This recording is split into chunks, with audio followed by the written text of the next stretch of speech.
Hello viewers, আসসালামু আলাইকুম। আজকে আপনাদের সঙ্গে একটা ক্রাফটিং এর ভিডিও শেয়ার করব। ঘর সাজাতে কম বেশি সবাই পছন্দ করেন, আর আমিও ঘর সাজাতে পছন্দ করি। কিন্তু ঘর সাজানোর জিনিসগুলো নিজের হাতে তৈরি করে তারপর সেগুলো দিয়ে ঘর সাজাতে আমি একটু বেশি পছন্দ করি।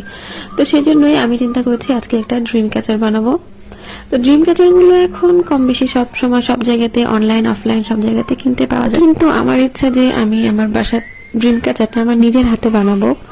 তো সেই জন্যই অনেকদিন ধরে ভাবছিলাম যে একটা ড্রিম ক্যাচার বানাবো বানাবো বানাবো করে বানানো হচ্ছিল না, শেষমেশ বানিয়ে ফেললাম। আর সেই সঙ্গে সঙ্গে আপনাদের সঙ্গে ভিডিওটা শেয়ার করে ফেললাম। আর এই ড্রিম ক্যাচারটা বানানোর পেছনে ছোট্ট একটা গল্প আছে, আজকে ভাবলাম আপনাদের সঙ্গে সেটাও শেয়ার করি। প্রথমে আমি একটু বড় সাইজের একটা ফ্রেমের সঙ্গে সাদা রঙের উলের সুতা পেঁচিয়ে নিলাম। তার মধ্যে দেখতে পাচ্ছিলেন আপনারা কুশি কাটার একটা ম্যাট সেট করে নিয়েছি। আর এই কুশি কাটার ম্যাটটা হচ্ছে হাতে তৈরি করা, আর আমি কুশি কাটার কাজ পারি না, টুকটাক অন্যান্য কাজ পারলেও কুশি কাটার কোনো কাজ আমি পারি না। কিন্তু আমার একজন কাজিন আছেন, উনি কুশি কাটার কাজে খুব ভালো এক্সপার্ট।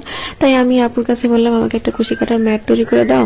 কিন্তু প্রবলেমটা হচ্ছে আপু আমাকে বললো যে কত ইঞ্চি সাইজের ম্যাট বানাবো, আর আমারও আগের থেকে তেমন কোনো আইডিয়া ছিল না যে কত ইঞ্চি সাইজের ম্যাট বানালে সেই কুশি কাটার ম্যাটটা এখানে সেট করতে পারবো। দেখতেই পাচ্ছিলেন ম্যাটটা একটু ছোট ছিল, আর সেট করার পরে ব্যাপারটা জিনিসটা একটু টান টান হয়ে সেট হয়েছে, কিন্তু এর জন্য অ্যাকুরেট একটা মাপের প্রয়োজন ছিল, কিন্তু সেটা আমি নিজেও জানতাম না, আর আপুও সেভাবে আইডিয়া করতে পারেনি। তাই উনিও আন্দাজে নিজের পছন্দ মতো একটা সাইজের ম্যাট তৈরি করেছে, আর আমিও আন্দাজ মতো একটা ফ্রেম কিনেছি।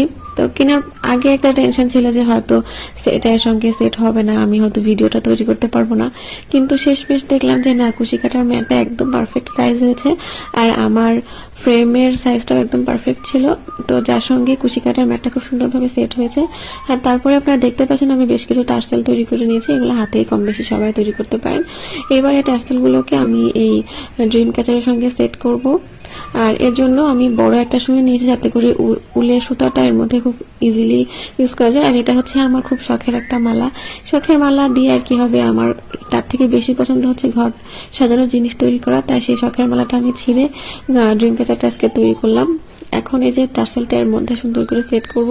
সেট করে এইভাবে বেশ কিছু সিরিয়ালি টার্সেল দিয়ে এটাকে তৈরি করে নিব। এই যে দেখতে পাচ্ছেন এইভাবে আমি এটা তৈরি করে নিয়েছি। কিছু টাকা খরচ করলেই হয়তো সুন্দর একটা ড্রিম ক্যাচার কিনে আমার ঘর সাজাতে পারতাম, কিন্তু তার থেকে আমার বেশি পছন্দ আমার নিজের ঘর সাজানোর জিনিসগুলো নিজের হাতে তৈরি করা।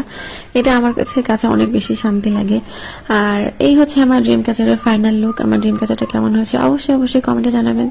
আর আমার ভিডিওগুলো ভালো লাগলে অবশ্যই লাইক কমেন্ট শেয়ার করে দিবেন, যাতে আর পারলে আমার পেজটাতে একটা ফলো দিয়ে রাখবেন, তাহলে নতুন কোনো ভিডিও আপলোড হলে আপনারা সাথে সাথে ভিডিওটা দেখতে পারবেন। আর এই ছিল আমার আজকের ভিডিও। দেখাবে আপনার সঙ্গে নেক্সট কোনো ভিডিওতে। সে কোনো সময় খুব ভালো থাকবেন, সুস্থ থাকবেন। আল্লাহ হাফেজ।